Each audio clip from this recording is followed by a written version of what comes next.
That's the second time this year the Dodgers have scored 6 runs in an inning, and they lead 6-4 here in the 5th. And they count on Mike Hartley to do the job for them. Leading off in the This fella has persevered in this game. He broke in 1982, has a record of 2-0 and 1 save. The umpire behind the plate, Tom Hallion, got a little help from the Dodger trainer with a cool towel on a hot afternoon at Shea Stadium. Magadan, who hit a home run in the 4th for the first run of this game, leads it off in the 5th. Swung right through it. Strike 1. Dodgers about hit the Mets 7-5. There've been no errors, and it's a 6-4 game.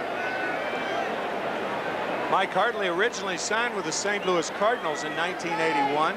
He became a 6-year minor league free agent and signed with the Dodgers Albuquerque AAA affiliate in 1986. But he has indeed persevered. It's a long, hard trail for him. He pitched at Johnson City, St. Pete, Macon, Erie, Springfield, Savannah, Bakersfield, San Antonio, Albuquerque.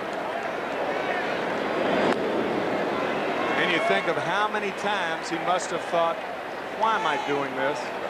Why don't I go back to school or become a teacher or get a job? Chances are I won't make the big leagues, but here he is after 11 years. Actually pitched for the Dodgers last year. He was 6-3 last year. Dave Magadan trying to hammer out a hit against Mike. And he is a proud daddy again. That's Christian, the youngest.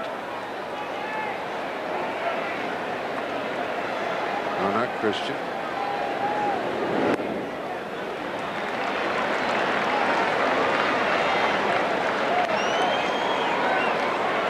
You know the Magadan family, Jim? Yeah, Christian, Kelly. Yeah, Dave and Kelly Magadan. Kelly is Dave's wife. Matter of fact, they gave birth back-to-back days, the 10th and 11th of this month. Well, the first thing Hartley does is give a walk and bring up the tying run. Brett Jeffries.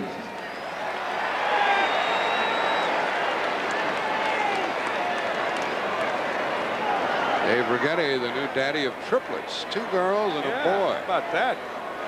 Longtime Yankee, now pitching for San Francisco. 3 newcomers to the family in one day. Wow. I'd like that on April 15th, but that's about the only time it would throw me, I think. Here, the foul ball by Jeffries. He's 1 for 2. A base hit and a run scored in the 4th. If they keep changing the tax laws, that's not going to be too thrilling in future years. Less and less. Well, let's get back to this game here. 6-4 Dodgers. Mets have a runner at first and nobody out. 5th inning.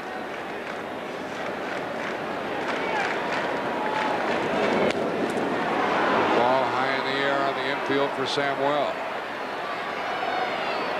Coming up is McReynolds. We asked him about the fans getting on his case every once in a while here in New York. Well, I wonder sometimes, but this is New York. You know, you're scrutinized when you're doing good. When you're doing bad, it seems like it's the end of the world sometimes. But it just comes with the territory. You got to go out and try to do something positive, make the fans have to cheer for you. Otherwise, you could get buried in booze.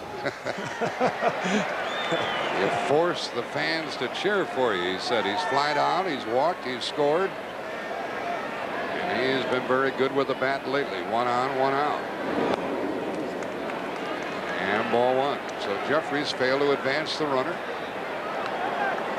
Double play still in order for the Dodgers.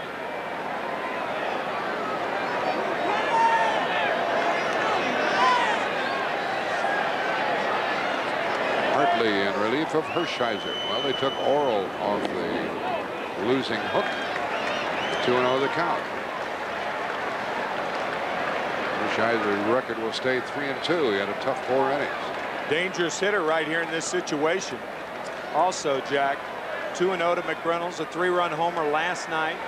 A 128 hitter in April. He's batted .325 since then.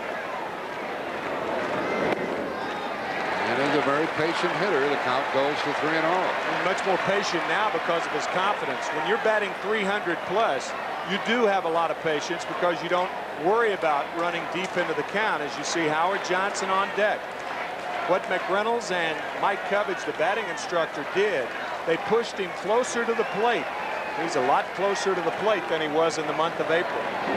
Hartley misses it low, and he's walked 2 in the inning. Well, this bullpen problem has been a big one for the Dodgers.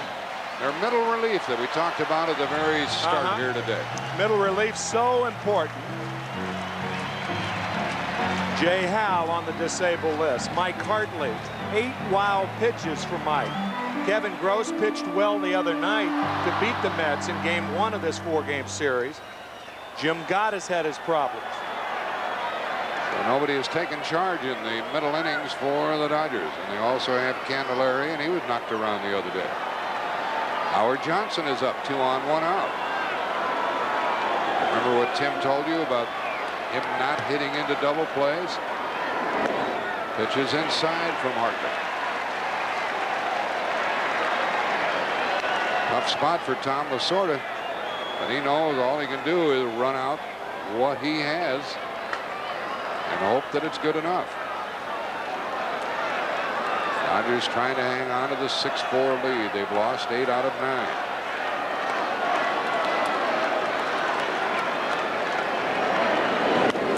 Out of play and a big swing by Johnson, 1-1. Now the left-hander Dennis Cook is warming up along with Tim Cruz. And Hartley might not be long for this game. First thing he did was walk Jeffries.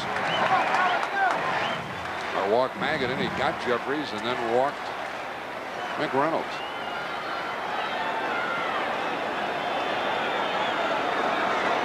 Tying runs on base for the Mets.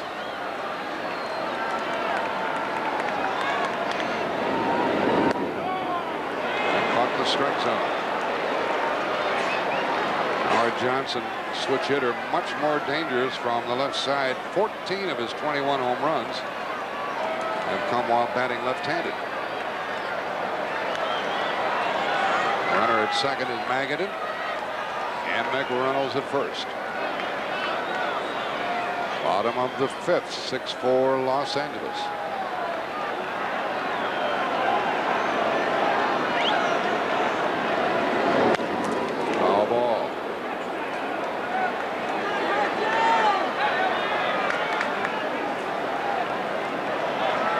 We saw Joe Pignatano here at the ballpark yesterday. He lives over in Brooklyn, long time with the Mets.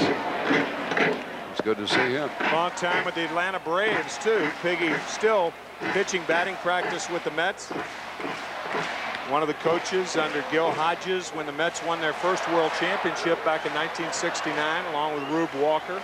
Eddie Yost was the third base coach at the time. 1-2 to Howard Johnson. 2 on 1 out. Change up high. 2-2. Hot as it may be, these fans are seeing some action here today.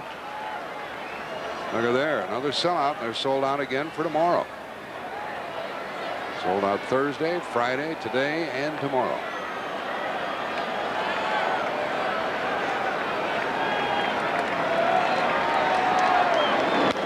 That ball is to the first baseman. They get 1 out.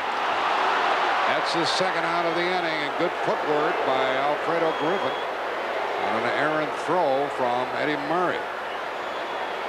And runners at first and third, 2 out. On a throw like this, what a first baseman tries to do is to throw it toward the center field part of the bag. Otherwise, you're going to throw it into the runner. Eddie a little bit too much to the center field part of the bag, and Alfredo Griffin with a great play. He knew he couldn't come down on the bag, so he made the tag play. And Joe West, the umpire down there, stayed with the call. Got it right. 2 on, 2 out. Takes great reactions to do that, but Alfredo Griffin changed the force play into a tag play coming down. Good play. And it's smack up to Mackey Sassert. An RBI single in this game. 1 for 2.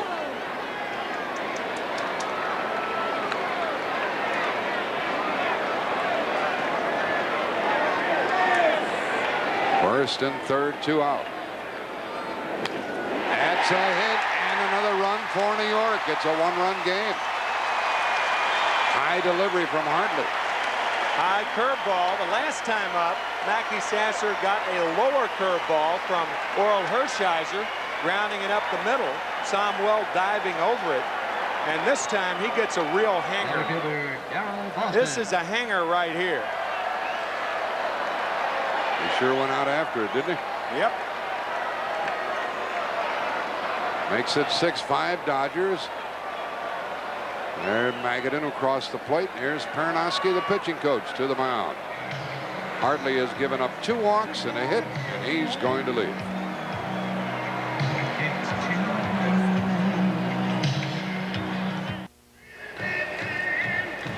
It's a 1-run game, and it's 6-5 Dodgers. Neither of the starters will be involved in the decision, and this is Dennis Cook, the third hurler for the Dodgers. No wins, no losses. His 12th game of the year. No saves. Former Giant, former Philly. And they hope that he can bolster the bullpen.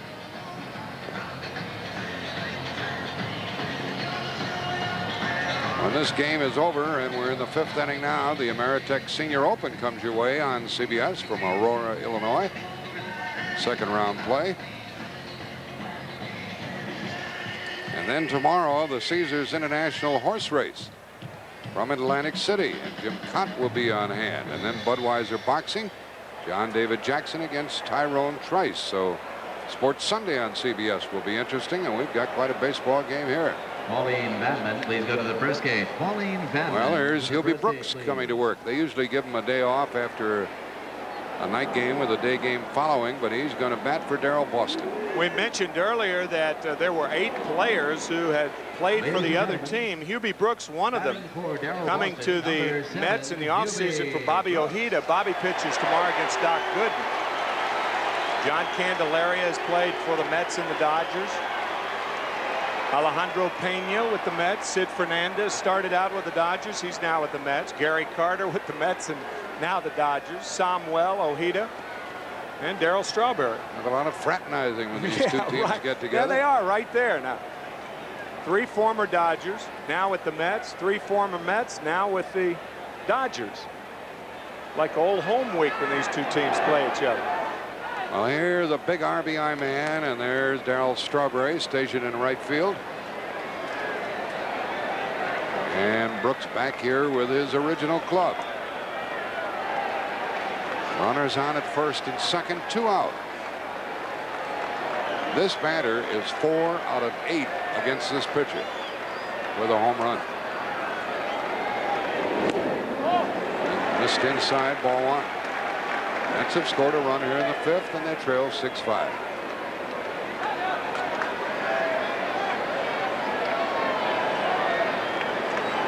A good base runner down at second, and Johnson. And Sasser over at first.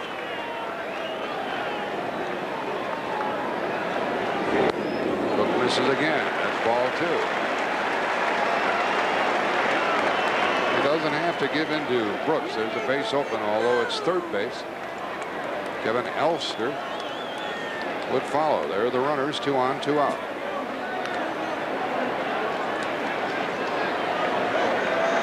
Hubie looking for a fat one.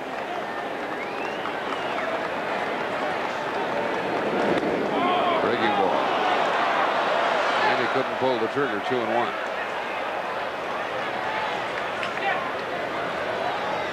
When you fall behind, if you're a big league pitcher, you have to have the ability to come in with the breaking ball.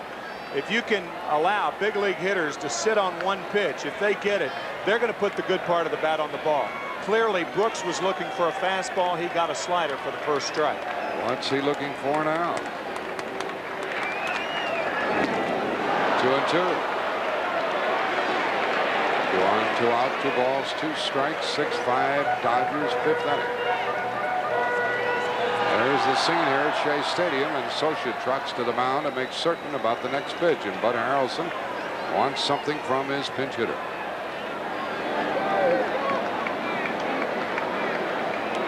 Toss away the Dodger manager. In first place, Tom Lasorda. But Atlanta only 2 out on the lost side. Tommy Glavine pitching for Atlanta tonight in St. Louis.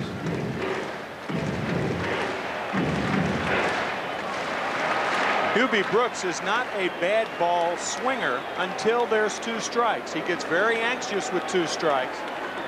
He tries to adapt his thinking toward right field with 2 strikes on him. He pulls up to 2 strikes and then goes the other way. 2-2 is the count. And a foul. He got a piece of it. The Mets have scored a run with the help of 2 walks and a base hit by Sasser. And an infield out. Off the bat of Howard Johnson. Brooks trying to figure out what's coming next. New York, Montreal, Los Angeles, and now back here. And pitcher and catcher just want to make certain that they're on the same wavelength with this next pitch. I'm not sure. Obviously, you don't know. But one good thing for Socia to tell Cook is throw the ball out of the strike zone. Hubie Brooks with 2 strikes. Mike Socia played a whole year with Hubie last year. Tommy's probably saying him the same thing. He was yelling at the umpire who went out to break up the huddle. Oh. And he's saying to the umpire, can he go out there and talk? Second base umpire Joe West. Lasorda's had problems with that umpire during this series.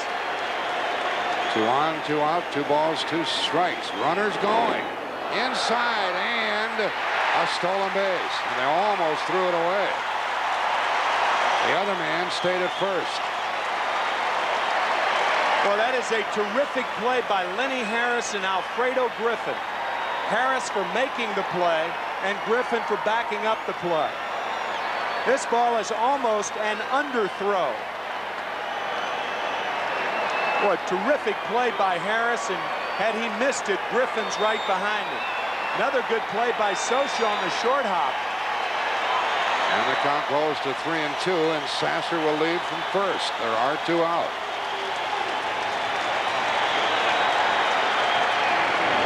Brooks hits a foul and will do it again. The Dodgers got 6 in the top half of this 5th inning. Mets have come back with 1, and they have 2 on, 1 out.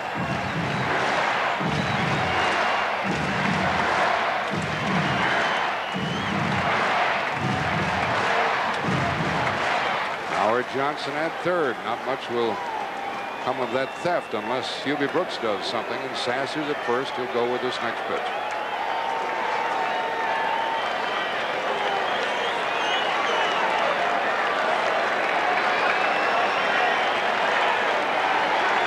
Sasser will take off.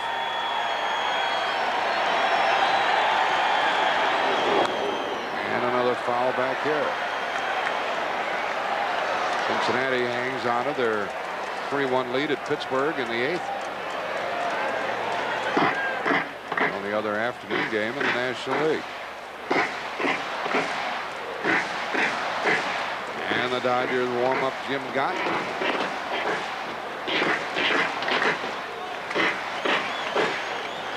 And Tim Cruz. They've already used Hershiser, Hartley, and now Cook.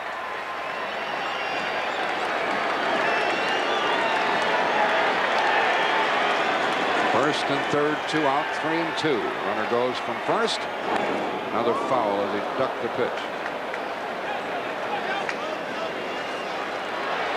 Dodgers by 1. Brooks waiting for Cook to make a mistake.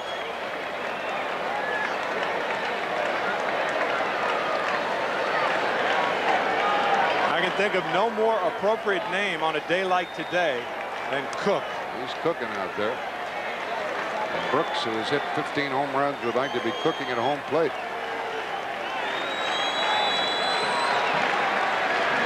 Minnesota leading Boston in the 9th, 5-0. And Kansas City over Detroit, 8-4. And there's the Cincinnati lead over Pittsburgh, 3-1 in the 8th. Bottom of the 8th. The runner goes again, and that loads him up. And I'm sure, Tim, what you indicated earlier when Socia went out to the mound, He said, don't throw a strike. Don't throw a strike. It certainly appeared that way. I mean, didn't have the bases loaded. There was a place to put Brooks, even though in the process now the potential go-ahead runs at second base. And now the double switch is going to be employed by Ron Peranowski. Tommy Lasorda, one of the few major league managers who allows his pitching coach to make the pitching changes, as Mitch Webster is now in the game, and he will bat ninth, and the new pitcher coming in will bat fifth as Chris Gwynn leaves the game. We have Webster in left field and Tim Crews coming in to pitch.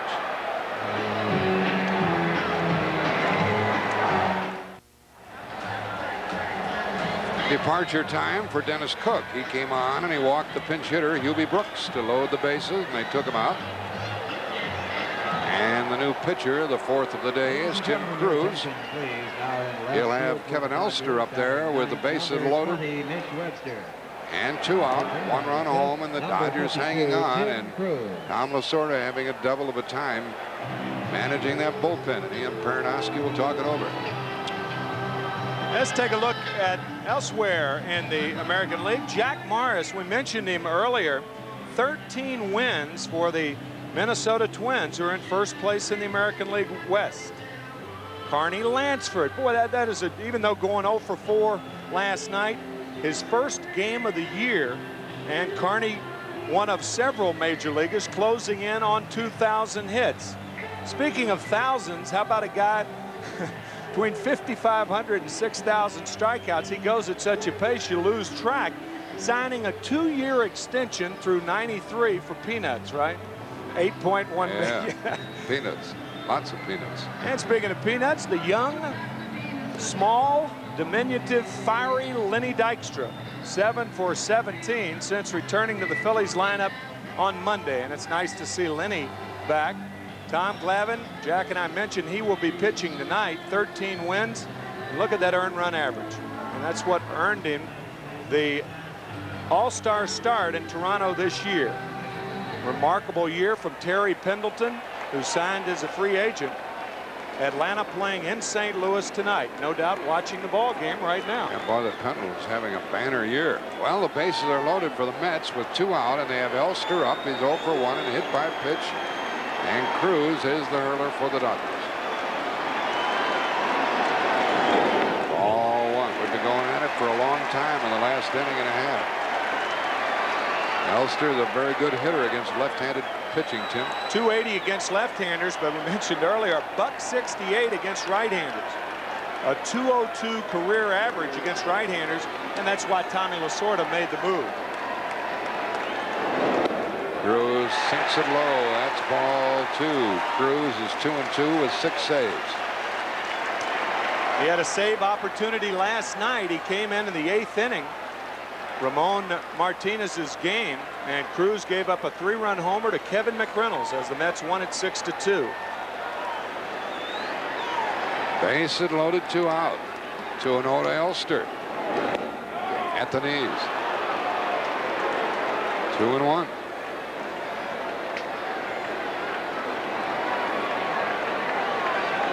Three Mets on base. There have been 3 walks and a hit in this inning. Mets have scored a run here in the 5th, and they trail 6-5.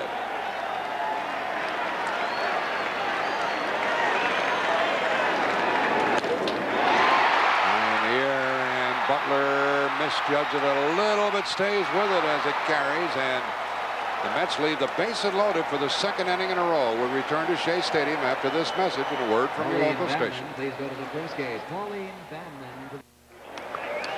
Mets led 4-0, trailed 6-4, got a run in at 6-5 after 5. And we have some moving outfielders for the Mets. Miller goes from right to left. McReynolds goes from left to center. Hubie Brooks, the pinch hitter, stays in the game and plays right field. Dodgers third baseman number 29, Lenny Harris. And this Met fan wants the left-hander, Doug Simons, to hold him down. Dodgers lead 6-5. Simons following Whitehurst to the hill. And that ball is a base hit off the bat of Lenny Harris. We mentioned the around the horn, and I guess we saved the best for last. What an achievement. Last night in Baltimore, Cal Ripken played in his 1,500th straight game, celebrating it with a home run as Baltimore won 4-1. If he plays every game for the next 4 years, he will pass Lou Gehrig. Gehrig's, That's all he has to do. can you believe what this guy has done? Ripken, the MVP of the All-Star game, so leading the American League in hitting. He doesn't show any signs of wear and tear or slowing down. He is happy that's taken all the talk away about the streak affecting him adversely. Runner at first is Harris. He's stolen 6 bases. The batter is Scioscia, a good hit and run man. We're down near the tail end of the order, and Simons throws over. Tim, am I correct that having been drafted from the Twins, the Mets have to keep Simons all year, right, or they'll lose him, right? Right. They had to make that decision in spring training and elected to keep Doug.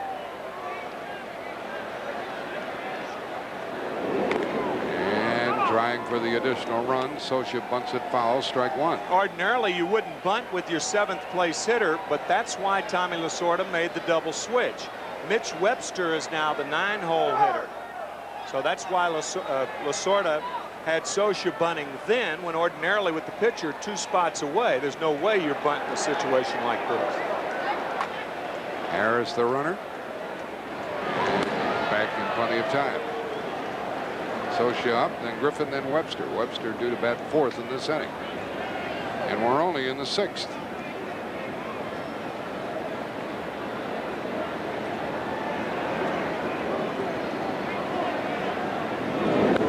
And he gets it down and moves the runners. Sasser flips for the out. Second baseman took the throw. The sacrifice went 1-4. So first Griffin, and then Webster will have a chance at driving home the insurance run. And this, we talked about Mackey Sasser's throwing problems earlier. He makes no hesitation when he throws to first base or to second base. When Mackey Sasser has to react to a play, he makes the play fluidly. When he has to think about it to throw the ball back to the pitcher, he makes it on his heels, and he hesitates, and it drives the pitchers batty. And you got to believe that visualization is that Mackey, I'm not a psychologist or anything, but psychologists have tried to get him out of it. But he's got to visualize that there's a runner on third base. Because the only time a catcher really fears throwing the ball back to the pitcher is that an overthrow of a pitcher with a runner at third base, then a run scores. And I bet deep down in there somewhere there's a fear, even with no runner on third, that there is a runner on third, and that's why he has the problem throwing the ball back to the pitcher. Griffin could drive home a run. He fouls it out of play, strike 2. Well, there's something, and he's very open about talking with regard to that subject. That sacrifice went 2-4 from Sasser to Jeffries, and the runner's at second, 1 out.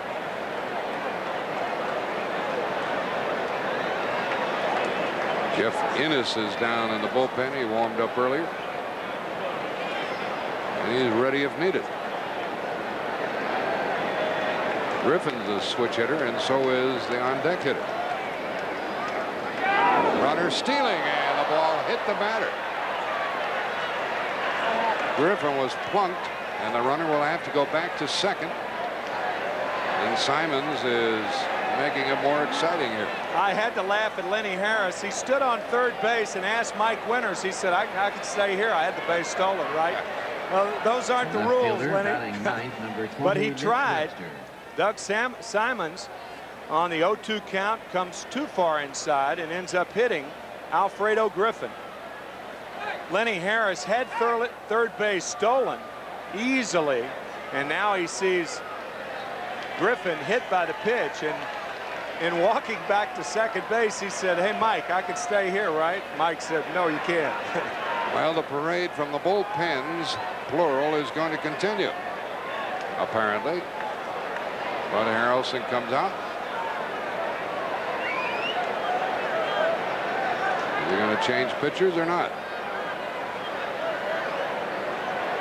Well, if he changes pitchers, the pitcher's due up in the 6th inning.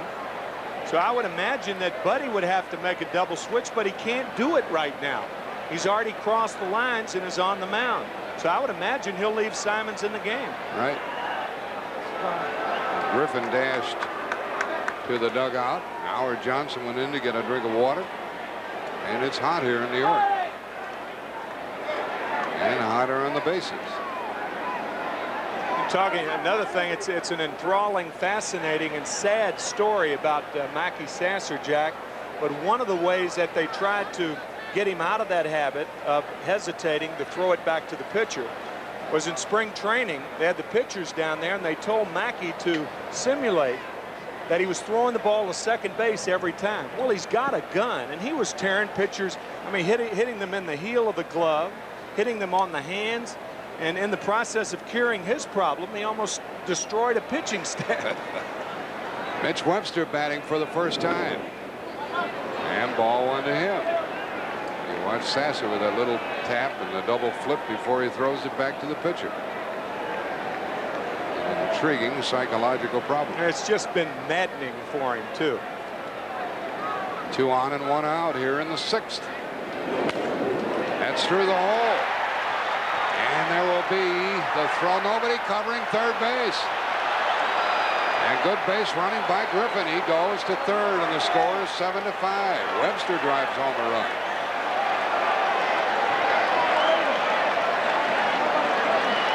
So Simons, who was tagged for the home run in the 5th inning. The only thing for a shortstop to do in that situation is when he tries to field the ball in the hole, then he continues to third base. There's no reason to have a double cutoff situation right here. Kevin Elster fell asleep, and Alfredo Griffin takes advantage of it. And the reason he did, he's a shortstop, and he knows what happened. Nobody covering. Great base running by Griffin. He saw that Elster hadn't gone to the base, and so he went. If you're the shortstop, you've got to, if you try for a ball in the hole, you've got to continue to third base to guard the bag, because the third baseman becomes the cutoff man. Now it's another tough spot for the Mets because Butler doesn't hit into many double plays, and it's 1st and 3rd, 1 out. And there's a chance for a squeeze play and a throw to first. And Griffin came all the way down the line, and he wanted to steal home. He thought, he was guessing the pitcher was going to throw to first, and he was going to steal home.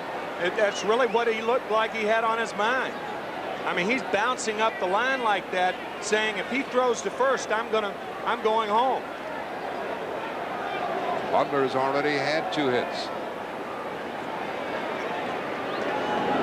And he was going to bunt on his own without it being a squeeze play, and he took the pitch, high ball 1.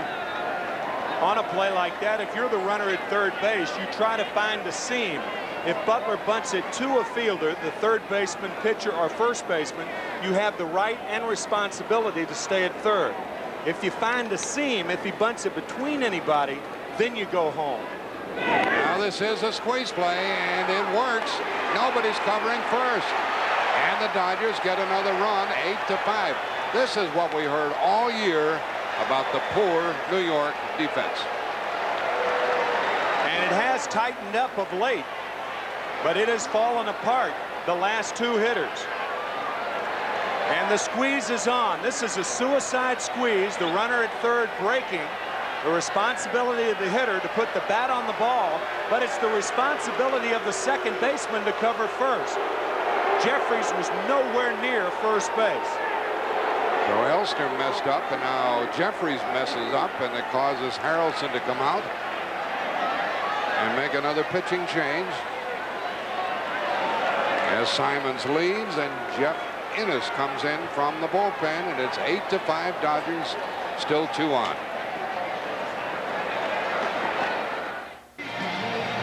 Notice that on a suicide squeeze, the runner at third does not break too soon.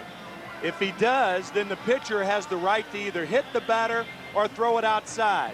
Griffin breaks when the foot hits the ground. Now there's no way to adjust your pitch. And Simons throws a strike.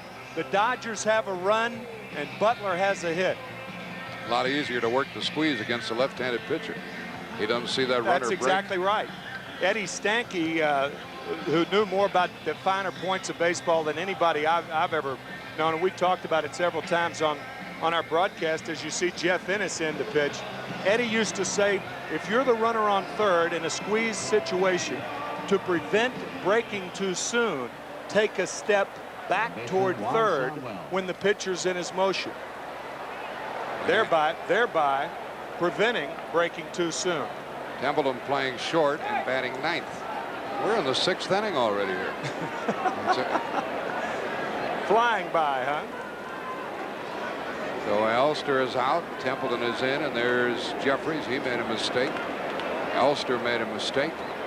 And the Dodgers have 2 on, 1 out, and they are running, and the pitch is inside, and they got it. Sasser tapped, but he threw him out. But you notice his reactions? He had to act. So when you have to act, you act. But when you don't have to act, you don't. Mackey Sasser has a cannon. I mean, he has a strong throwing arm. And he nails Mitch Webster by about 4 feet. Watch him come up to throw. Pitch inside. Juan Samuel, that impediment. See, he just took it and fired it down there. Did he tap? Didn't look like he did. He got him. Now the count goes to ball 2 to the batter Samuel with a runner at second and 2 out. And there as Mackey stood up, he starts patting the mitt, patting the mitt, patting the mitt, and throwing it back to the pitcher. But it sure got Webster at third for the 2nd out of the inning. The score 8-5 Dodgers. Top of the 6th. Samuel has 2 hits. He takes ball 3.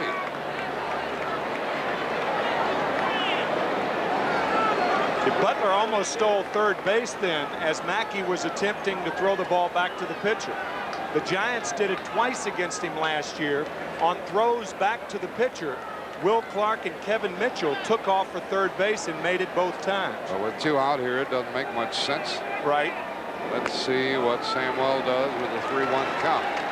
3-1 is the score. Cincinnati at Pittsburgh in the 9th inning.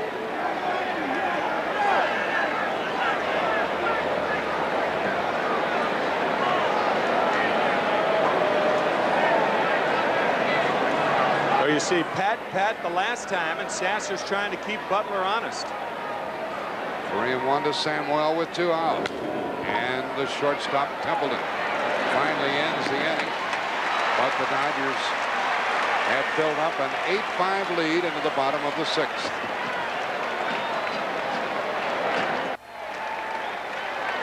These bullpens have added a lot of spice to the wooing here today.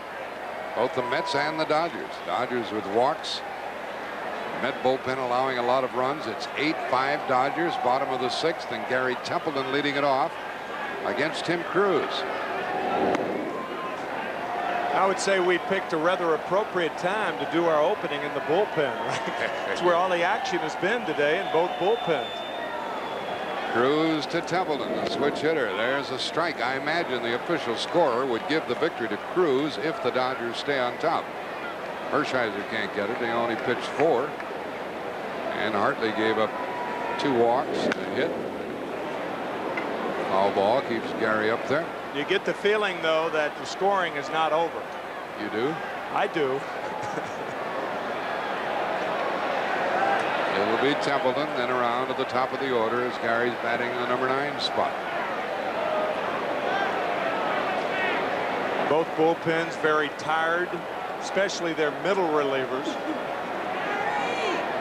Templeton batting .232 with 2 home runs. His club trailing by 3. Crews missed outside, 2-2.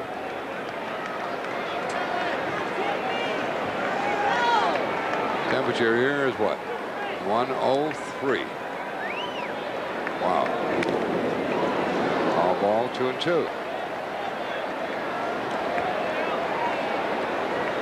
This ball game be way over 3 hours when it finally ends. Fans have liked the action. Most of the fans here don't like the score. 8-5 Dodgers. 3-2. I guess it would take only an optimist to point out that the 103 degrees here at Shea is a bit cooler than 103 degrees elsewhere because we do have a breeze, horseshoe shaped. Fly ball into left field for Webster, and 1 out. Baseball Left fielder, elsewhere. number 25, Minnesota Keith beats Miller. Boston 5-0. In the 8th, Kansas City over the Tigers 8-4. And in the 9th, with Liana pitching for Cincinnati, it's 3-2 Reds trying to snap that 10-game losing streak. Pittsburgh has scored a run in the 9th, still batting. Keith Miller is up, 0 for 2. Broken background ball, and can Griffin throw him out? Terrific play. That was a terrific play by Griffin. He got rid of the ball in a blink. 2 out. What made it even more difficult is he had Lenny Harris diving for the ball in front of it. It's tough to keep your concentration and eye on the ball, and Griffin made it as though there were no impediment of a diving infielder in front of it. And Keith Miller can run, but he was out by a full step for the 2nd out of the inning. And Tim Cruz has retired 3 in a row. He will deal with Magadan, who has a home run and a walk. 2 runs scored.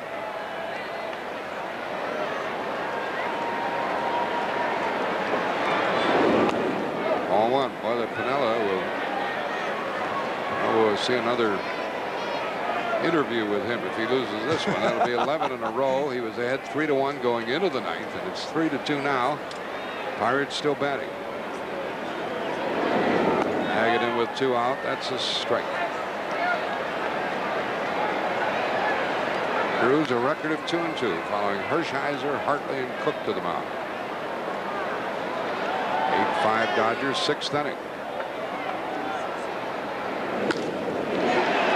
And just over the glove of Samuel. On base for the 3rd time today, Dave Magadan. Second baseman Greg Jeffries. Magadan, by the way, the nephew of Lou Piniella, the Cincinnati manager. He gets that fork ball down from Tim Cruz.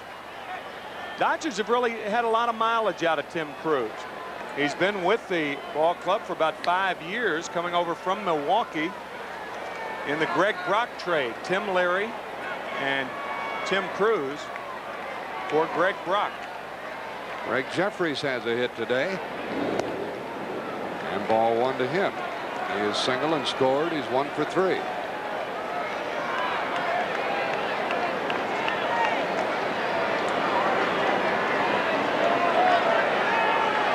Magadan at first, 2 out. His club trailing by 3, and a strike is called. I think Greg Jeffries, there's a look at Tim Cruz. I think Greg Jeffries has the capabilities of leading the National League in hitting someday. He has that type of talent. He's strong. And when he gets in that hitting position, I mean, he can buggy whip that bat. Very strong in his forearms. Runner at first, 2 out, and that's ball 2.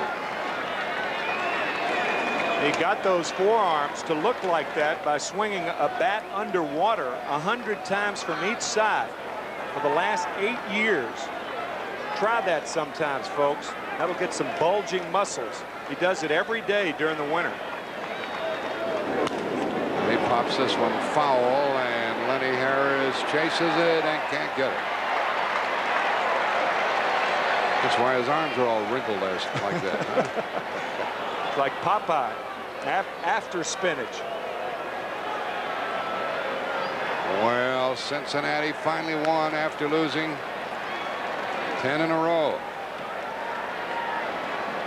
They started the day 5.5 behind the Dodgers. Oh, Lou Piniella will have a pleasant night in Pittsburgh. There's a hit by Jeffries in front of Webster. 2 on, 2 out. Jeffries guided that ball into left. Center fielder number 22. That's the Kevin 8th McReynolds. New York hit.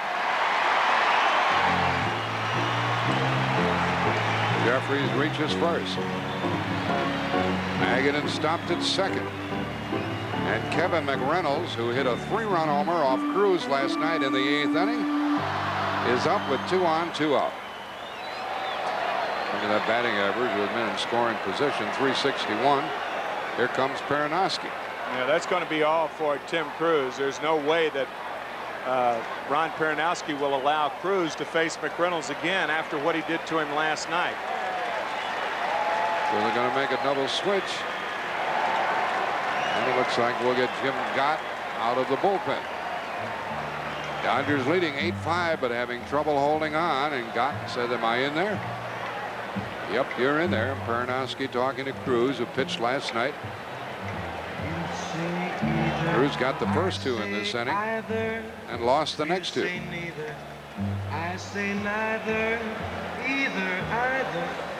Things in slow motion here on a hot day at Shea Stadium. So Jim Gott into the game, the 5th Dodger pitcher.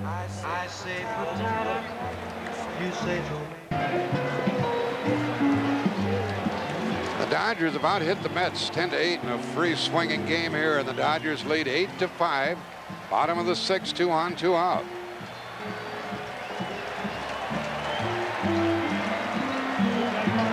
We have a new audience joining us here. Cincinnati edged the Pirates 3-2 and snapped the 10-game Cincinnati losing streak, and we've got a humdinger going here with the Dodgers leading 8-5, and the Mets will have the tying run at the plate, 2 on, 2 out. Tim McCarver and Jack Buck with you. Temperature 103 degrees here at Shea Stadium. Ladies and gentlemen, your attention. And Dave Hansen, the pinch hitter, got his first major league home run. That occurred in the 5th inning, and we'll give you a look at that one. Hansen, left-handed batter against Whitehurst. And he blasted one out of here to put the Dodgers back in the game. They were trailing 4-0 at that time. And then Eddie Murray hit a 3-run homer, and that put the Dodgers on top.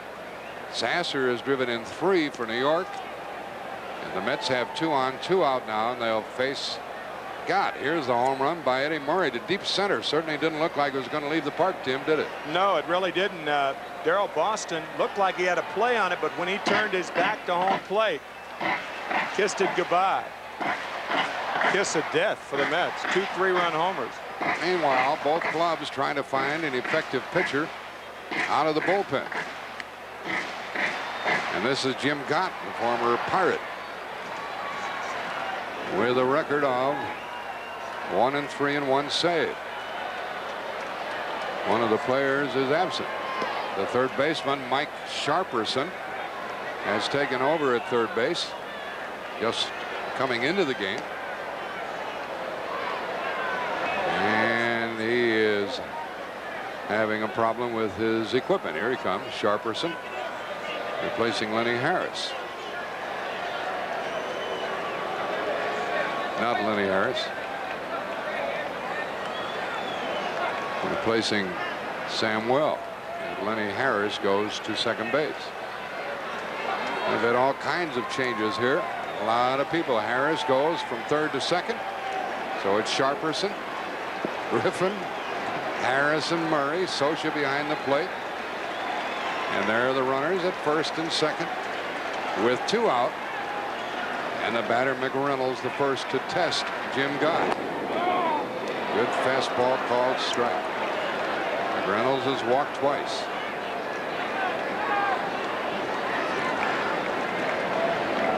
Hershiser, Hartley, Cook, Crews, Gott.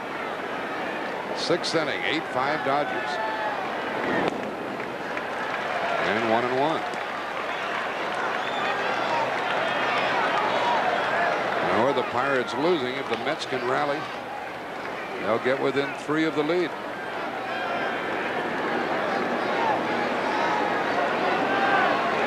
We have the Ameritech Senior Golf coming up here on CBS when this game is over. 1 ball, 2 strikes. Last night with the score 2-1 in the 8th inning, Kevin McReynolds, a hero, a 3-run shot against Tim Crews. Mets won that game 6-2, but trail here 8-5. Dodgers had 1 on Thursday and another sellout crowd at Shea Stadium. 1-2. Gott's a strikeout pitcher, and he runs the count to 2-2.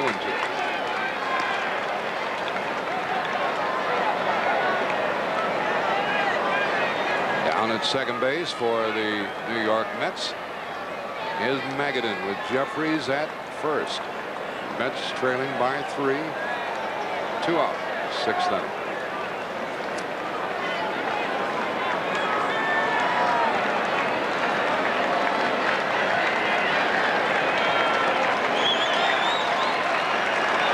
It's the first opponent for Jim Gott. Back to him. And the Dodgers still lead by 3, and the Mets have now left 8.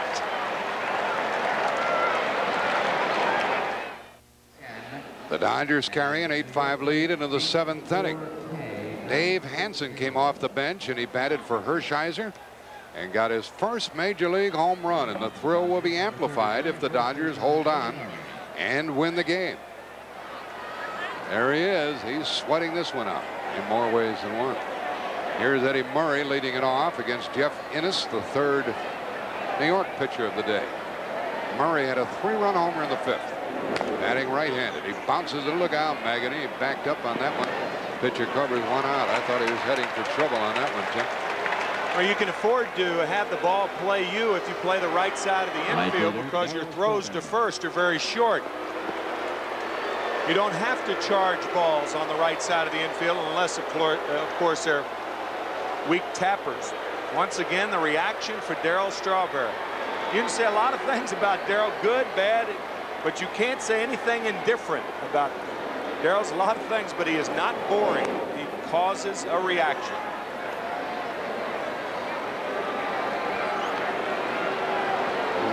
Talked about Greg Jeffries' arms. Take a look at these babies.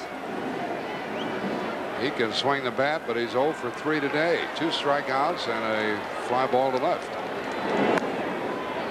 1-1 from Innes. 0-1 on the year, and Darryl joshing with Mackey Sasser, the catcher. Dodgers leading 8-5, 7th inning. Outplay foul. 2-1. Cincinnati beat the Pirates 3-2. The losing streak is over for the Reds. And Minnesota beat Boston 5-0. Detroit batting in the 9th at Kansas City, trailing 8-4. And Strawberry gets a hit. He's going to get a couple. Strawberry gets a 1-out double. I don't think McReynolds saw that ball in center field. He never moved, Tim. And even had he moved, I don't think he would have moved quickly enough to get Darryl Strawberry. You have to play Strawberry so deep in the outfield that if he does find a seam, the ball may not get by the outfielders, but by the time they get to the ball, it's too late to prevent Strawberry from getting a double. This is an easy double, and most hitters, you don't have to play that deep, and unless the ball gets by you, you can hold them to a single. Not in the case of Darryl Strawberry. Dodgers have used everything from a squeeze play to a home run. There's a ball to short and a throw from Templeton. They're going to get Strawberry eventually. There goes the batter down to second. He is out at third. He almost made it into third, and the batter ends up at second base.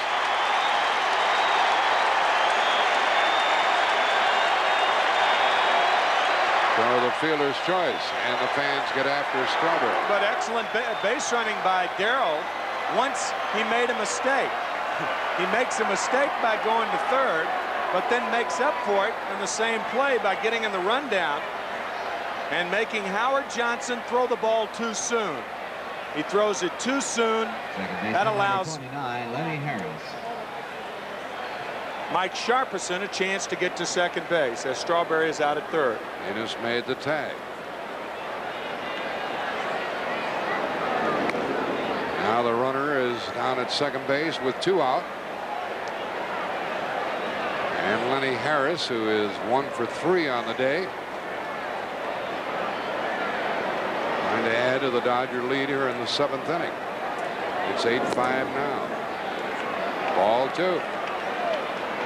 We have golf when the curtain comes down on this one here on CBS. The Ameritech Senior second round play. This game is lasting a long time here in New York. We've had 19 hits. 8-5 Dodgers. And a chopper to Magadan. The Dodgers lead 1. They've left 4, but they lead by 3. 7th inning stretch time.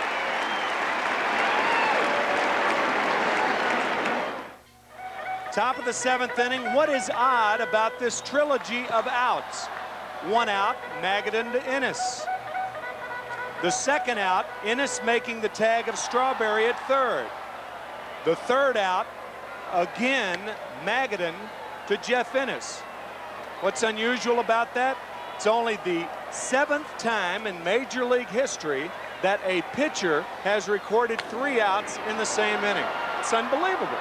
Here's Howard Johnson lifting a foul ball into left as we start the bottom of the 7th. The last guy to do it was last year, Mike Harkey for the Chicago Cubs. And the first guy to do it was Jim Bagby back in 1940. And of course, Jim Bagby, the guy who helped stop Joe DiMaggio's 56-game hitting streak, whose 50th anniversary was this week, right? Last Wednesday, I believe. Correct. But 3 putouts by a pitcher in the same inning has only been done 7 times. Well, wow. we've seen something unusual here today. Yeah. Here's Howard Johnson. And it is 8-5 Dodgers in the 7th inning. Jim Gott is the 5th Dodger hurler. 1 ball, 1 strike to Howard Johnson. A single and a walk in the game. And a stolen base. 1 ball, 2 strikes on the foul. Cincinnati beat the Pirates 3-2.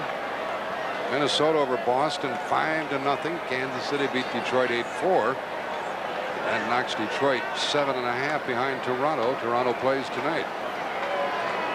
And Minnesota at the moment a 5-game lead in the American League West.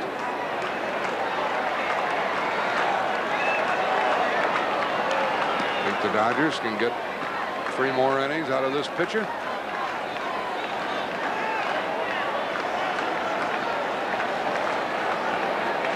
Two balls, 2 strikes the count. Gott has made a comeback from an arm injured. Foul ball. Mets have been out hit 11-8. New York has stranded 8. Twice they left the bases loaded.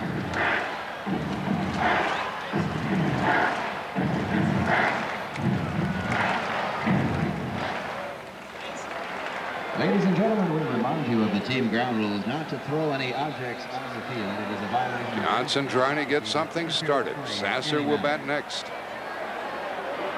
And the Dodgers are happy that Johnson's leading off in this inning, rather than being in a big RBI spot.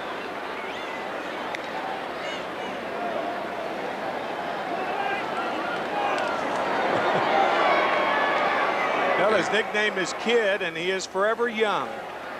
Gary Carter retrieving the beach ball. Another foul by Howard Johnson.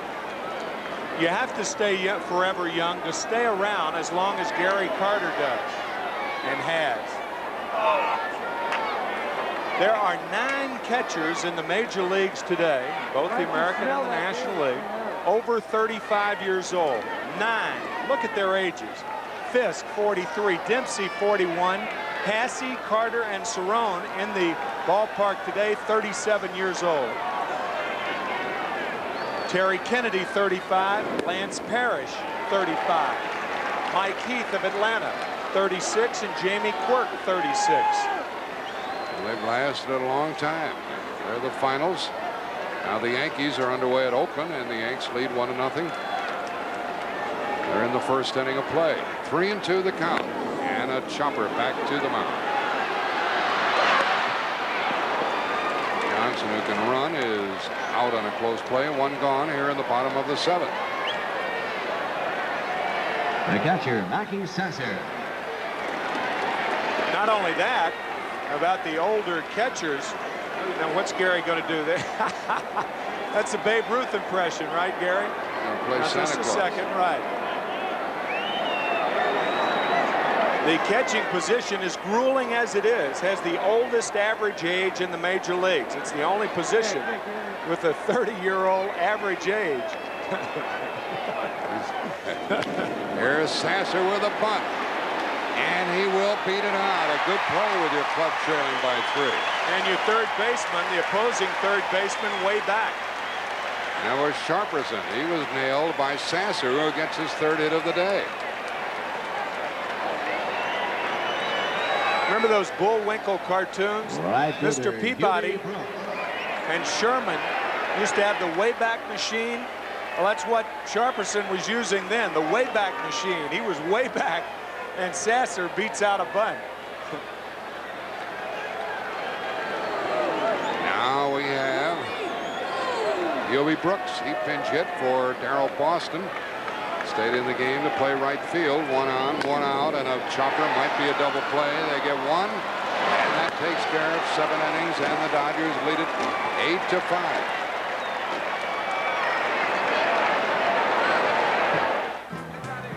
The Dodgers are leading 8-5, having some little fun in the dugout. Gary Carter dancing around. He danced around the bases Thursday night. Home run number 5. Matter of fact, a 2-run shot by Gary and a 3-run shot by Strawberry in the first inning finished the Mets, even though the Mets did come back. Dodgers winning 10-5. Hey, that's got to feel good right there. Cooled me off. Yeah, not to the camera, to the guy behind it. Here, Mike Scioscia taking a strike from Jeff Innes. We're underway in the 8th. Dodgers on top 8-5. Saw Gary walking like that. He better be careful. That's how you really walk after you finish playing and you caught all those years. Scioscia takes a ball. Believe me. You would know. Scioscia has walked, sacrificed. 0 for 1. Scioscia just back to work. Recovering from a hand injury, and Gary Carter did the bulk of the catching for the Dodgers. Well, he was out. That's a fair ball and a double. Miller over to get it, and it's a ground rule double as the ball disappeared. Scioscia slaps it past 3rd. Well, that's a tough job, Tim, catching on a day such as this. Temperature over 100. Yeah, you know, I really wasn't kidding before when I said that since Shea Stadium is in horseshoe shape, that you get a breeze as Scioscia spanks it down the 3rd baseline for his first hit, the 12th for the Dodgers.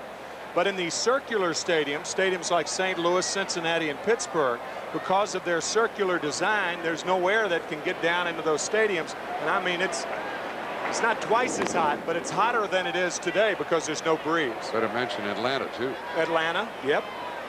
There's a bunt attempt by Alfredo Griffin as the Dodgers try to augment their lead, which is 8-5 here in the 8th inning. Nothing doing in either bullpen. Innes, the 3rd Dodger hurler. Excuse me, Innes, the 3rd Met hurler, and the Dodgers have used 5.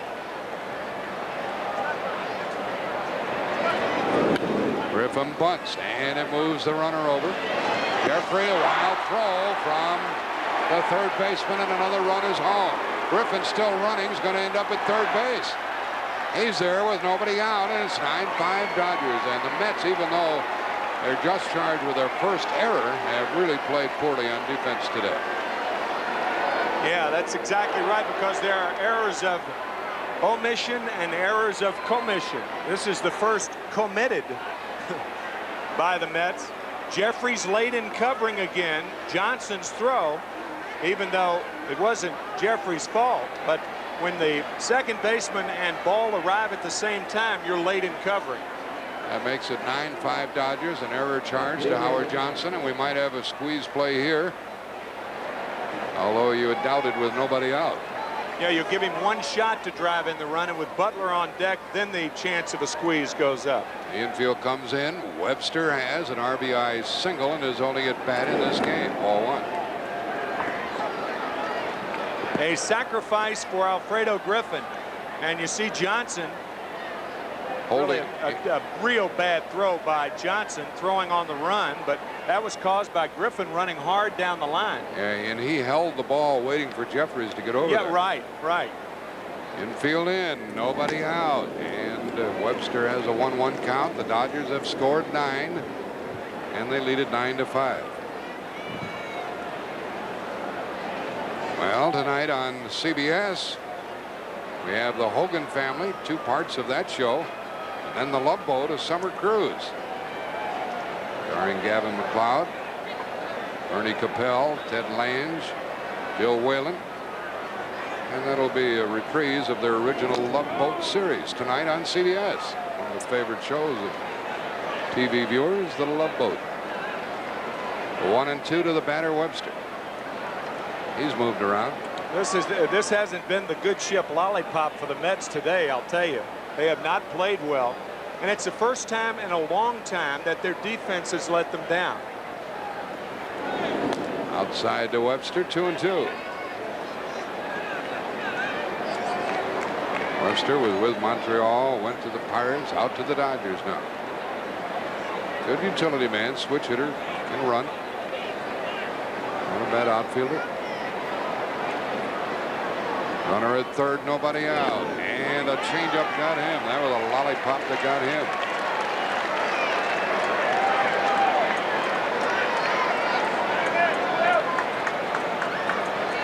Center fielder. We've got a lot of changes from down under, and we just saw another one. And Webster strikes out, leaving that runner at third, and the batter is Butler. He squeezed a run home earlier and got a base hit out of it. We expect to see the same thing again, with the Dodgers leading 9-5 here in the 8th. Infield stays in, of course. The runner is Griffin.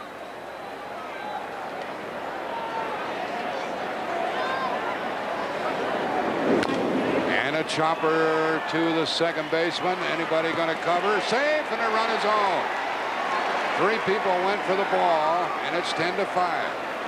Infield hit, RBI for Butler, his 4th hit. And we talked about Brett Butler leading the majors with infield hits. This is his 36th of the year and his 2nd of the afternoon. RBI number 23 on the year for Butler. His 4th hit of the day.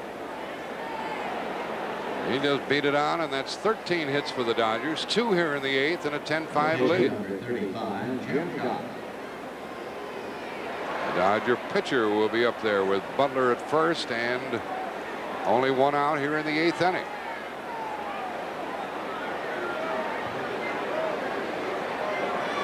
These Dodgers always seem to have a great ability to manufacture runs in different fashions. They've had to, since moving to Los Angeles, as a matter of fact, they've had to rely on pitching, defense. There's a hit. And Butler goes on to third, and the throw over there, he is safe, and it's first and third, 1 out, as Gott showed the bunt, pulled the bat back, and got a base hit.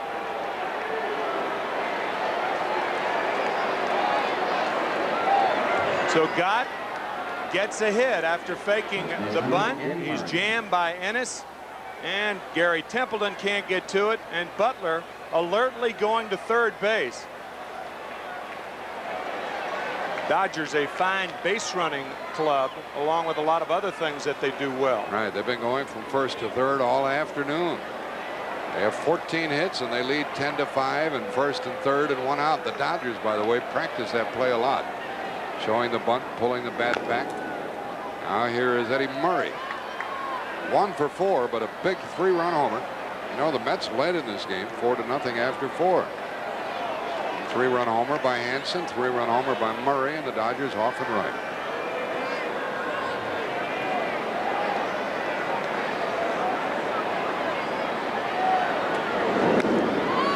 One ball, 1 strike.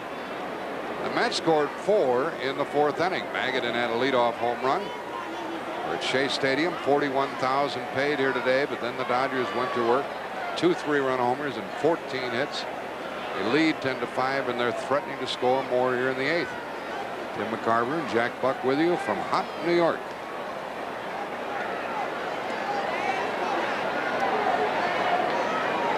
Goff comes next with the Ameritech Senior Open, the second round play. And Murray hits it. Foul. What do you say, Eric? And Murray throws his hat and his helmet, and he wants to argue with Eric Gregg. Murray wanted a couple of RBIs and didn't get it, and despite the score and the heat, he's flipping his wig. There's Ben Hines, the coach, and here's Tom Lasorda. It looked to me like Gregg called it fair first and then foul. He changed it. Yeah. But that ball appeared to be a fair ball. Murray certainly thought that. He threw his helmet.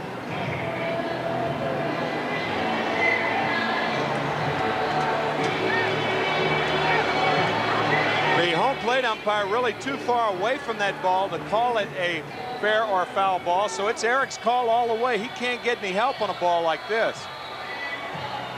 Lasorda wants more runs. He's already leading 10-5 in the 8th. His bullpen hasn't been that hot, so he wants to pile them up if he can. Yeah, Tommy, this is an argument for Eddie Murray, too. I mean, Tommy's arguing for Eddie to keep Eddie in the ball game and to show his support. You know, that advertisement that says, thank you for your support. Well, Tommy's doing that with Eddie right now. Here's the reaction. Eddie Murray running hard. He knew it was fair, and now he throws his helmet at Eric. Is that a fine? Yeah, well, I would certainly think so. I mean, I don't think Eric Gregg saw the discontent, and that's putting it mildly, on Eddie Murray's part. Well, there's more understanding. Maybe Hallian said, Eddie, I might agree with you. That's why they call these the dog days in July and August. Yeah. People flip their collective wigs in this game of baseball. In this case, he didn't quite get down to the hair, but he flipped his hat and his helmet. The score stays 10-5. Runners at first and third.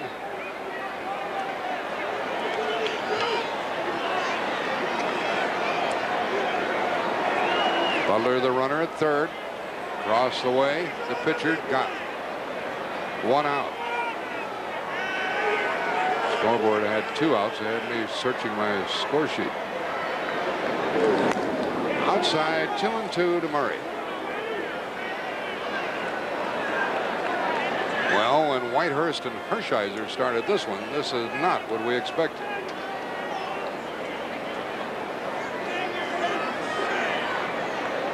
First and third, one gone, and Murray spoiled a tough pitch. One thing about it, Tim, when your club's behind by 5, you're not going to tear up your bullpen trying to stem the tide. No, it's unfortunate in Jeff Ennis's case, but he is out there for the duration, it appears, until the 8th inning when they could pinch hit for him. I think what determines whether Murray stays in this game or not is what he does the rest of this at bat. If he makes an out, he might be gone when the Dodgers get back on defense because Eric Gregg is the first base umpire. I think they'll talk, huh? And another foul by Murray. If he gets a hit, however, I think it'll be forgotten. Yeah. 2-2 the count. Tom Hallion with more baseball. This has been a tough chore for that plate umpire. He's been out there. What time did we kick it off here? About 1:20? About 1:20, yep. So it's 3 hours and about 15 minutes, and we're in the top of the 8th. Murray pops it up. And Templeton chases it. Makes the catch foul, and the runners stay 2 out. So Murray went from a 2-out double or triple, or a 2-run double or triple, to making the second out. He says something to the plate umpire. Well, remember, we said what determines whether he stays in the game or not is what he does. After he pops up, he wanted to throw the bat over near the Dodger dugout, but Mackey Sasser's in his way. So Eddie thought better of it. Look, whoops. I don't want to hit Mackey. He didn't do anything. He is not a happy camper right now, I'll tell you. 2 on, 2 out. For Strawberry, and up the middle makes it 11-5. Strawberry's second hit gives him a run batted in. A 3-run 8th for the Dodgers. Dodgers have to win to stay 5.5 ahead of Cincinnati. Move 3.5 ahead of Atlanta pending the outcome of the Atlanta game tonight. Strawberry's one of the few guys in baseball that could be hitting .234 in late July and still have a pretty good year. He's a streak power hitter. He has 10 home runs. I mean, conceivably, he could end up with 25 to 30 home runs and 80 RBIs. Sharperson didn't like that pitch from Innes. He looked out at him and then he talked to the umpire. He thought Innes was throwing in on him. Ball one. A 3-run eighth for Los Angeles. 11 runs, 15 hits.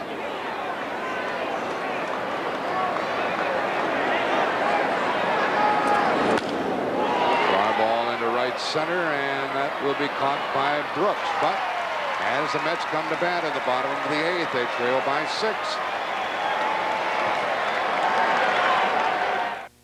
CBS Sports presents Major League Baseball. Today's game is brought to you by Old Spice deodorant, because prevention is the ultimate form of protection.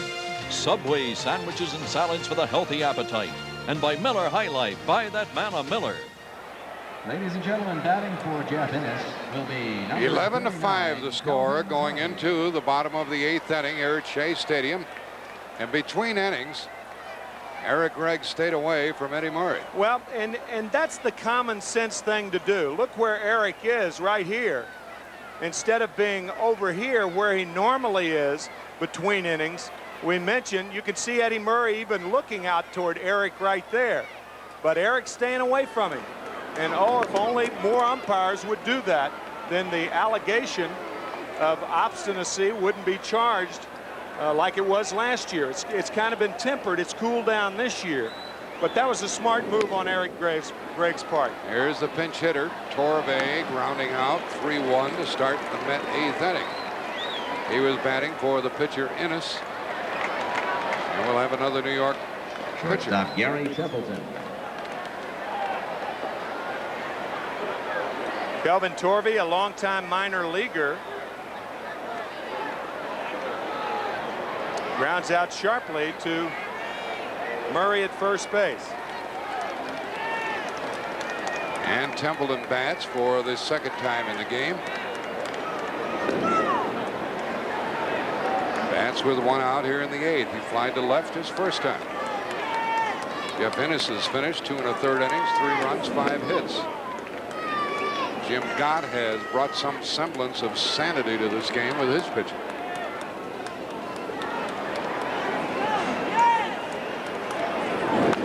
Arias slices one foul. Look out, folks, on that little half swing. That's when the ball really whistles into the seats. Home half of the 8th. Cincinnati beat the Pirates 3-2. It's the only other afternoon game in the National League.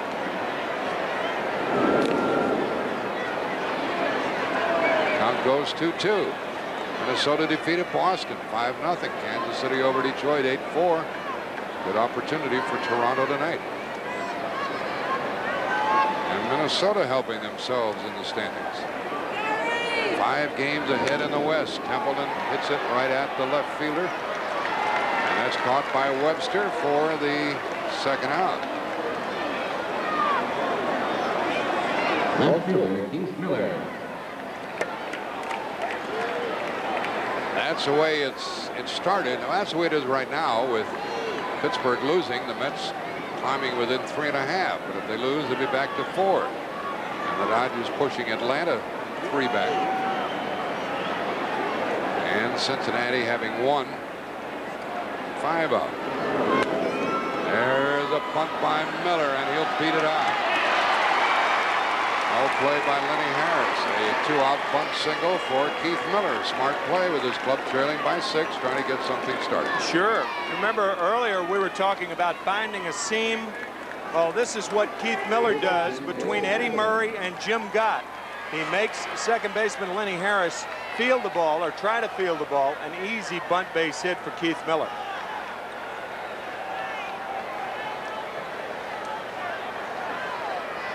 Jim Gott gives up his second hit. Comes with 2 out in the 8th. And he faces Dave Magadan. Started the scoring in this game with a 4th inning home run. He's walked. He's singled.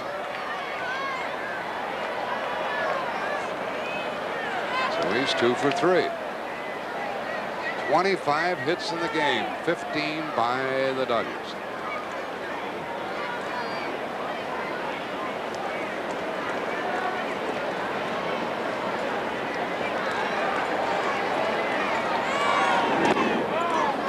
And a strike. Tim Carver, everybody expected a very tight race with a lot of teams in the race in the National League West.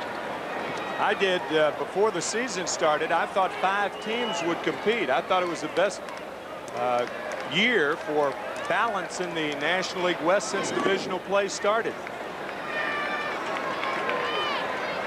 Mets got 4 in the 4th, and then the Dodgers a 6-run 5th, and they've been tacking them on.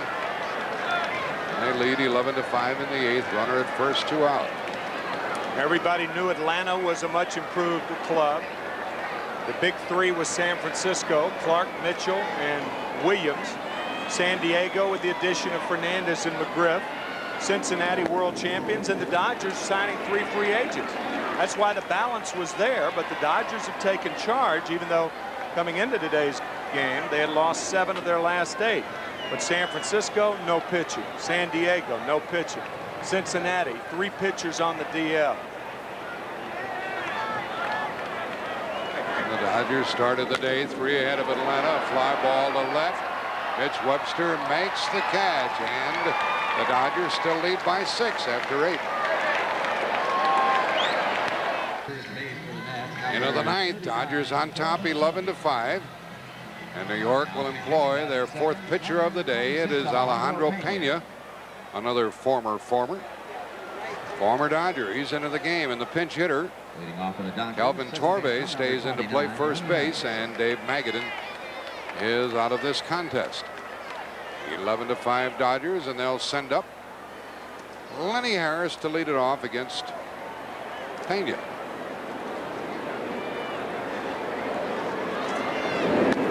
Inside, ball 1. 5 runs against Whitehurst, 3 against Simons, 3 against Innes. And Pena works the 9th. Inside to Harris, ball 2.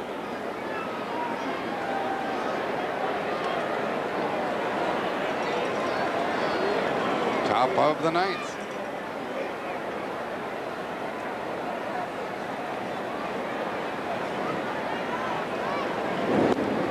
And that's a strike.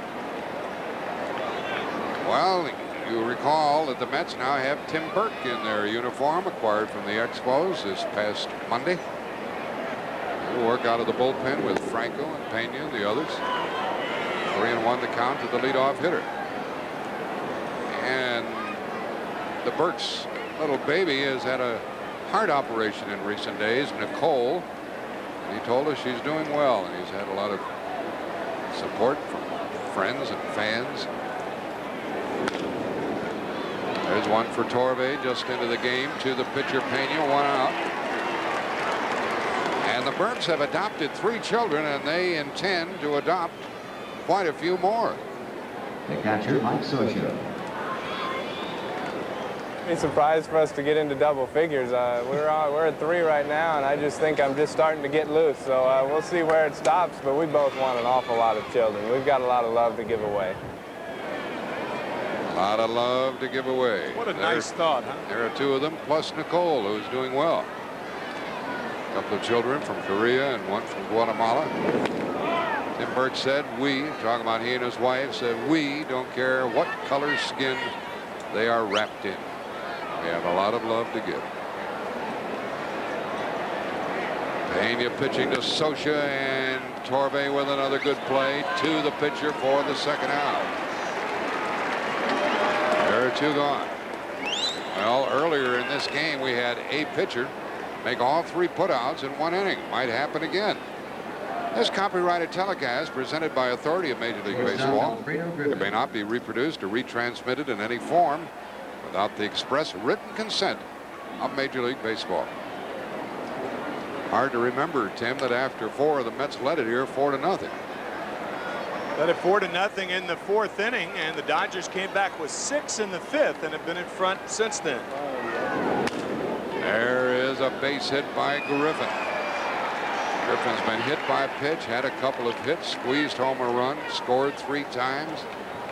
He's been all over the bases today. There are a lot of nice stories about Tim Burke. You mentioned the 3 adopted children, and the story about Tim in the 1989 All-Star game. From the All-Star game, he went down to Guatemala and adopted their first child. It was his first All-Star appearance, and he flew back that day, faced Cincinnati, and earned his 15th save. And Rich Griffin, the public relations director of the Expos, said that's the first time a pitcher has ever had 2 saves in one day. That's cute. Yeah. Runner at first, 2 out. And a foul ball by the next batter with 2 men gone. Mitch Webster is 0 for 2. Stand by for the golf. The Ameritech Senior Open second round play when this game is over. Dodgers leading 11-5, 9th inning. Runner at first, 2 out. Webster trying to get into the hit column. And a foul makes it strike 2.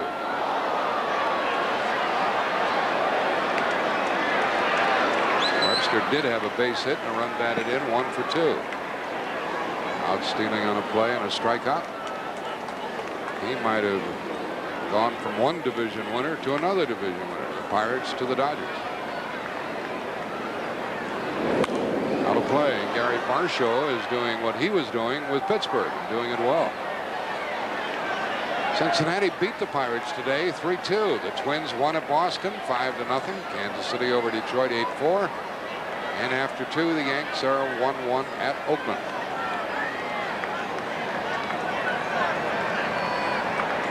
Webster with 2 out. Struck out on a high, hard one. Now the Dodgers have left 7, but they lead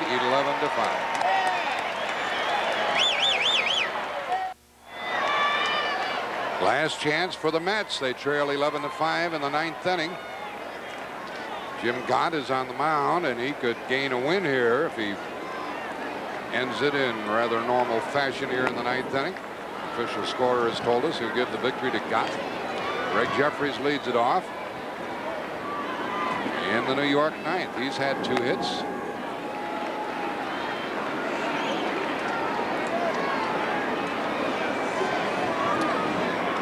Golf coming up next on CBS, the Ameritech Senior Open second round play. They're still playing, we're told, so we'll go there. 2-1.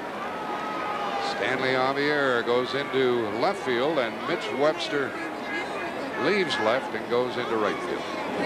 People moving all around the ballpark today. Hot day in New York, 41,000 plus paid. Darryl Strawberry, he's out of the game. He had a couple of late hits. They really didn't figure in the key scoring. He's had a double, a single, and a run batted in.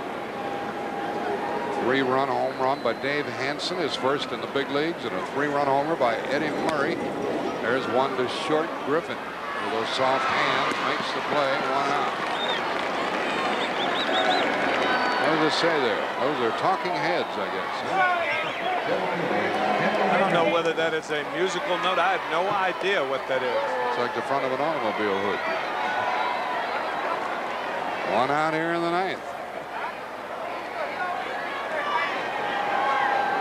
16 hits for the Dodgers today, if you're wondering why they lead 11-5.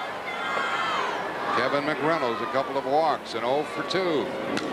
Fly ball to center, and Butler has it, 2 out. Looks like Gott's going to be the winner, and Whitehurst will be the loser. And it's a very interesting scoring decision because technically Gott qualifies for the save. And Cruz the victory. That's right, and Cruz the victory. However, in the opinion of the official scorer, if the pitcher who qualifies for the save pitches better than anybody else, and certainly Gott has done that, then the win takes precedence over the save, and that's why Jim Gott would be credited with the win.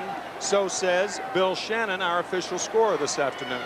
Well, if Gott gets him out here without any run scoring, he will have pitched 3 1/3 scoreless innings and certainly deserves the victory. That's right. And he will be 2-3 for the year. And Whitehurst will go to 5-6. Howard Johnson hits it, and it's a base knock. Johnson gets his second hit on base for the third time. He got it past Lenny Harris. The catcher, Mackey Sasser. Johnson rifling this ball into right field, and the diving Harris can't come up with it. Nice try by Lenny. Well, with 2 out, the Mets get a runner. They trail by 6, however, and Mackey Sasser is up. He's had 3 hits, 2 runs batted in. Nothing doing in either bullpen at the moment. Gott against Sasser. Strike 1 on the foul ball.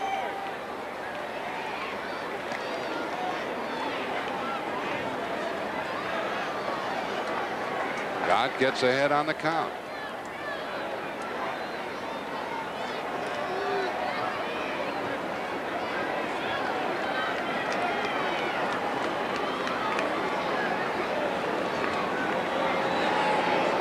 Well, the Mets didn't play very well on defense today. They made 1 charged error. And they couldn't keep the Dodgers from banging their way around the park. A victory by the Dodgers keeps them ahead of Cincinnati by 5.5 as the Reds snap their losing streak at Pittsburgh, winning 3-2. And the Dodgers will await the outcome of the games tonight involving Atlanta. Here's a long one to right by Sasser, and it is at the wall, and it is gone. That changes the scoreboard. The 4th hit for Sasser, his 3rd home run. Makes it 11-7. Maybe the Dodgers will win this game and nobody will get credit for the win. I mean, now Gott's given up 2 runs, and our Steve Hurd is down talking to Bill Shannon now to see if the Mets finish strong but don't overtake the Dodgers, then what happens? Ought to be a team win. And if the Dodgers hold on, it will be a team win, as Mackey Sasser has had a terrific day. 5 RBIs, a career high. 4 hits, ties a career high. Just a terrific day for the Mets catcher, Mackey Sasser. And here is Hubie Brooks. He didn't start today. 5 RBIs for Mackey Sasser this afternoon. And it makes the score 11-7. Brooks fouls the ball 1-1. Brooks has walked and grounded into a double play, and Jim Gott is trying to end it here. More than half of the 41,000 have left the premises. Breaking ball. Well, they can give Gott the victory and the save as far as I'm concerned. If those were the rules, that could be happening. Unfortunately, a guy can't get a save and a win in the same game. But I didn't know that a win took precedence over a save. Didn't realize that. 1-2. And that ball into right field is going to be caught by Webster, and the Dodgers win it 11-7. I really want to thank our TV crew here today. They've been working under very hot conditions, a long game, but help show you the Dodger victory 11-7 over the Mets. For Tim McCarver, Jack Buck saying so long from Shea Stadium, and the final score, the Dodgers 11 and the Mets 7. CBS Sports presents Major League Baseball. Today's game has been brought to you by today's Duracell, the Copper Top Battery. Extra strength Rolaids, providing 100% relief for millions. And by Milwaukee's Best. Here's to the best. Milwaukee's Best. Golf is coming next on CBS. You've been watching Major League Baseball on CBS Sports, home of the greatest games in baseball, the League Championship Series and the World Series.